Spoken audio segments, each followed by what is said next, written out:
In the olden days, what you'd see on a movie set would look pretty much the same as what you'd see in the final film. But with modern technology giving us the capability of CGI, all you need is a green screen and a couple of props. And because of this, movie sets nowadays look completely different to what you see in the final movie. So here are some movie clips without the visual effects, for you to see what they really look like. Life of Pi. In this movie, we see that Pi Patel spends most of his time in a boat at sea. Oh yeah, and there's a tiger there too. Except they're not at sea and there's no tiger there. Nearly the entire movie was filmed in front of a blue screen, and the tiger was completely CGI. However, for the close-up shots where Pi has to physically interact with the tiger, they didn't use a tiger either. They used a blue teddy bear, with badly scribbled on eyes. Captain America Civil War. This film used tons of green screens for locations that you would have thought you could get away without having to use it. Like the fight scene between Team Iron Man and Team Captain America that takes place in an airport. I mean, is an airport really something that has to be done with CGI? Apparently so.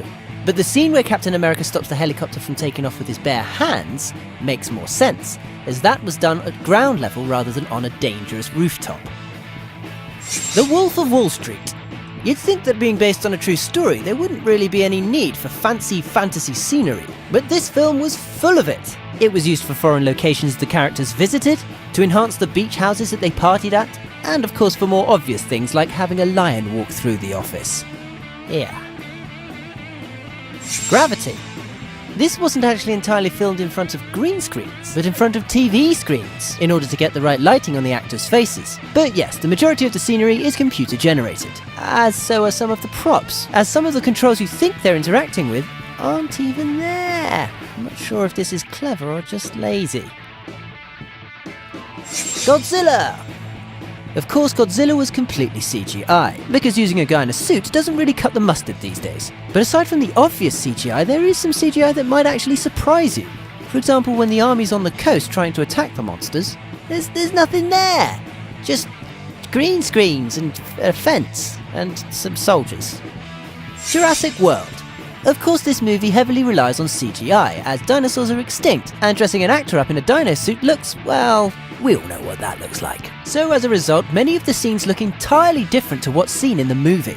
In many scenes where a dinosaur would appear, actors had to imagine there was something there. And in other scenes involving raptors, for example, they had actors with these funny helmets and motion sensors on them for a point of reference. And as if creating pretty much all the dinosaurs with CGI wasn't enough CGI, even the scenery was enhanced with CGI, made to look even more amazing. Batman vs Superman in Dawn of Justice. Most of the Gotham City scenery was done with CGI, and being a fictional city, this was to be expected. But what's surprising is that they used CGI for Batman's powered armor, in order for the actors to be able to move around more freely. And for a huge chunk of the fight, it wasn't even Ben Affleck fighting. It was just a stuntman. Huh. What did you think of these scenes? Did they look completely different? Let us know in the comments below. For your daily celeb fix, subscribe.